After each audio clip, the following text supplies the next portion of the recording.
organization. This was registered in our SEC, Securities and Exchange Commission. So this is a legal organization put up by our organizers. Okay? So gusto rin natin magpasalamat ng PLPA at ang Kalasyaw at Robinsons. Gusto ko namin magpasalamat sa Robinsons, also sa Kalasyaw, and also to our honorable Mayor Kevin Roy Macantanay. This won't be possible without also thank you Robinsons Kalasyaw. Nagpapasalamat din po kami sa ating mga sponsors. We have Acabelia Aviary, RR. We also have Bogues Mini Aviary, Bogues Tailoring, located in Kalasyaw. We also have Red Skin Food House and the West Cluster. Okay? We also have Bright Mini Aviary as our sponsors. We also have Lake Mini Aviary. We have Hayawan Aviary. Right? So we also have RM Agricultural Supply, Marvix, Standard Insurance, thank you very much. Also to our isa sa mga sikat na vlogger natin, Bunting Ibunan, maraming salamat po for the prizes, for the sponsorship. We have Picoy Bunting Ibunan. We also have Pet Icon. We have in San Carlos here in Dagupan. Okay? So Captors at Tikot, Mini Aviary. Meron din po yung mga rentals ng van. Okay? Meron po tayo with Birds with Bells Aviary. A5, Robinsons Aviary or Rob Aviary, Batangas Pride. So,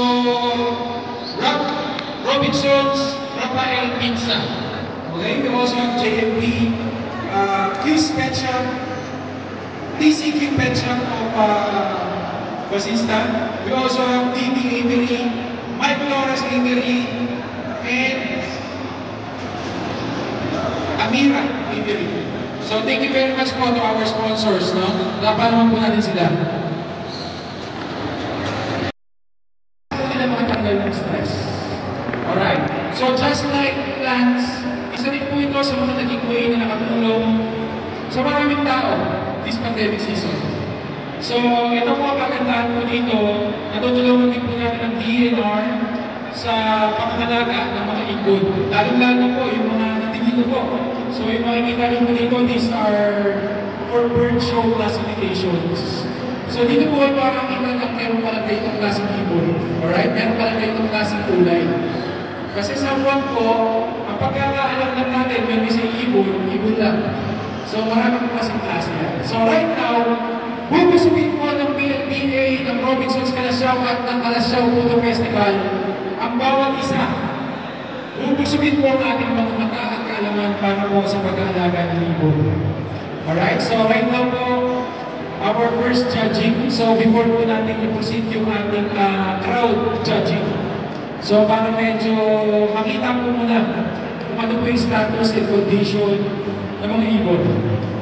So alam niyo po sa judging po, marami pong classifications yan, marami pong criteria yan. Tinitignan din po dyan yung itsura ng balahibo, yung kulay, yung tuka, and everything. Alright? So mamaya po, please be observant. Baka po, isa po kayo sa 14 na mga alagang ibon na yan, baka po mag-alaga rin kayo. Alright? So baka once very soon, makasama po namin kayo sa PLPA. Alright? So right now, Dr. Ronnie Guayo is judging. We have Mr. Frederick Ferrer, and also we have Mr. Eric Christopher De Vera. Okay, they are already checking the birds for initial judging. Okay, so mamaya po, meron pa po yan mga second week at third week. Okay, and then meron din po tayong Choice Award. We also have People's Choice Award. Ibig sabihin po, you will also have a chance to check and to choose kung ano po yung pupusuan ninyo. So mamaya po, bibigyan po natin ng award yung ibon na makakapupurot po sa puso ninyo. Alright? So, thank you very much for coming and let's enjoy the show. I'll be back later. Thank you very much.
po muna tayo para po sa mga sumuporta sa mga nag-entries po natin.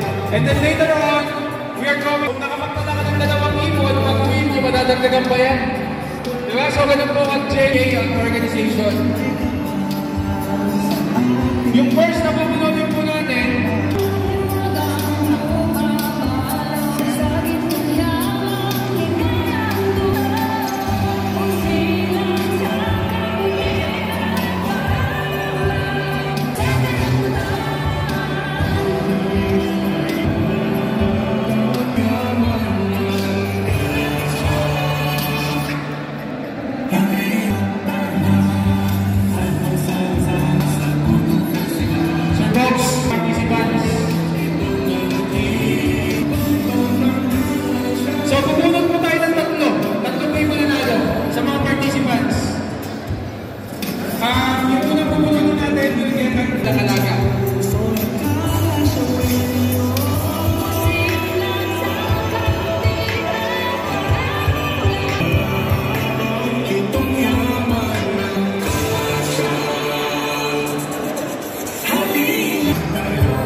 maraming salamat po for attending, Vice. Palakpakan naman po natin si Vice.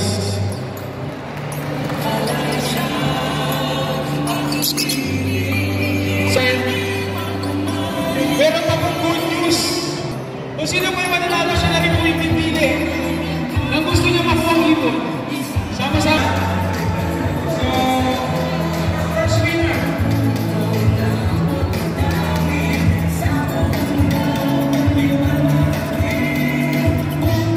Number 33. Sino po yung participant natin dyan na meron pong number 33? On sa stage po. Okay.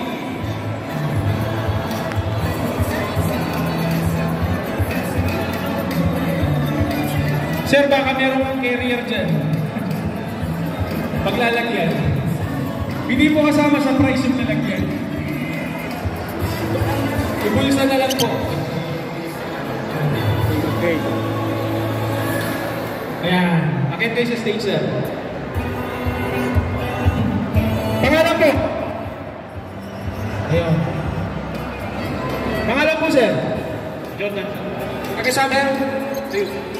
Sir, ilang po ang entries ninyo at anong klaseng ibon po yung in-entry ninyo? Isang Arno Comatin yung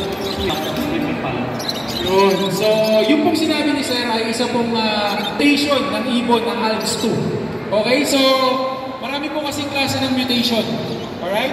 So, ilang po yung in-entry ninyo, Sir? Isa lang. So, palakpakan naman natin si Sir. Sir, ilang taon ka na bang nag-aalaga ng ibon?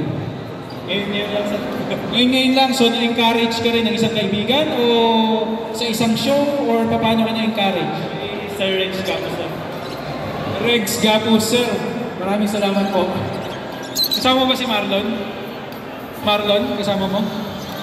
Wala? Sige. Sir, press, baka pwede mong i-award yung ibon para makuha ni Sir.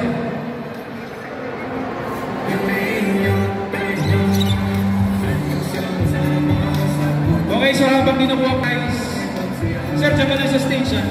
Kunin natin yung pangalawang panalo.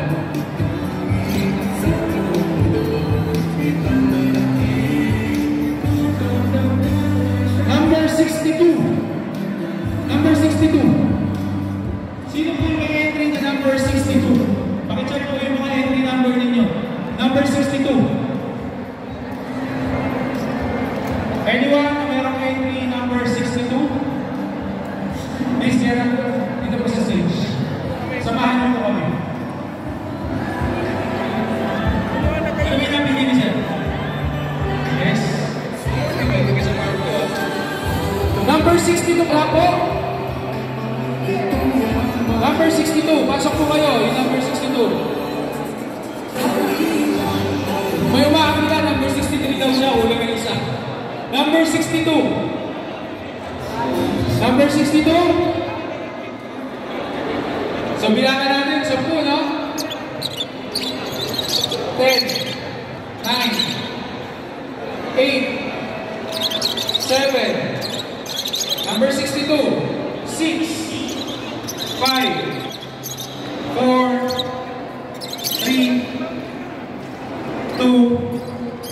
1. Alright, so bunot ulit tayo. Okay? Number 36. Number 36 po. Sino po yung meron kay entry number 36? 36? Get up on the stage.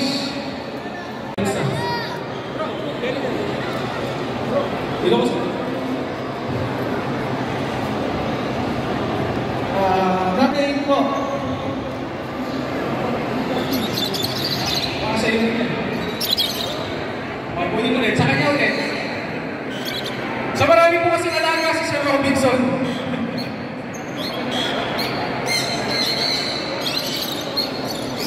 Number 4. Number 4. Medyo maaga-aga dumating to. Sino po yung mayroong entry number 4? Ayan, pasok po kayo sa stage. Kaya palapakan naman natin si Sir. Yung may dala ng carrier. Parang alam na alam mo mananalo ka. Sir, dito tayo sa gitna. Pangalan at pangalan ng apiary. Season. Ben Sabiari. Taga saan si Sir? Again. Lingayen. Alright, so Sir, ilang taon na nag-aalaga ng ibon? Isang araw ko lang. Ilan? Isang araw. Isang araw! 10 years. 10 years, palapakan natin si Sir. Pwede Sir, ba, ano po yung paano premyo po nyo ninyo? Pili na po kayo. ginajudge yung bawat ibon? Ano pong kwan po? Paraan nyo po ng pagja-judging, criteria po. Tignan mo yung feathering, yung condition ng ibon, yung mata, yung feathers, yung So tinted. last, ito po, Yun para ang sa dapat na mga tinitingnan. makukuha niya. Yung mga mata nila, yung kuko dapat Medyo kompleto, dito, yung daliri ng paa. Entry number 155. Ano pong name nila, sir? 155. Eric. Eric. Opo, sir. Thank you, sir. Meron po, entry number 155 yan. Pasok sa stage. Yan ang pangalan ng apiary. So hindi mo siya i-judge na maayos. Ilang taon ka na? Mababa yung 14 point. po. 14 years old pero nag-aalaga po ng ibon. So, ganyan po yung magandang naidudulot nito sa mga kabataan. Kasi alam niyo po, lately yung mga kabataan medyo nasa gadget na lang po. Pero right now, si Jan,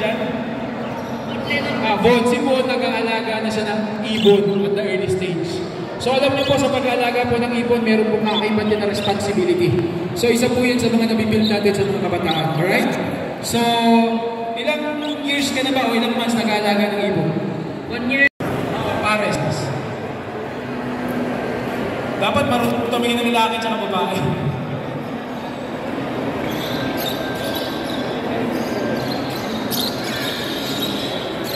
So next po natin, magkakaroon po tayo ng games para naman po sa mga audience. Alright? Patatapusin lang po natin yung judging kasi baka mabulabog po yung mga ibon, balahibo. Di ba?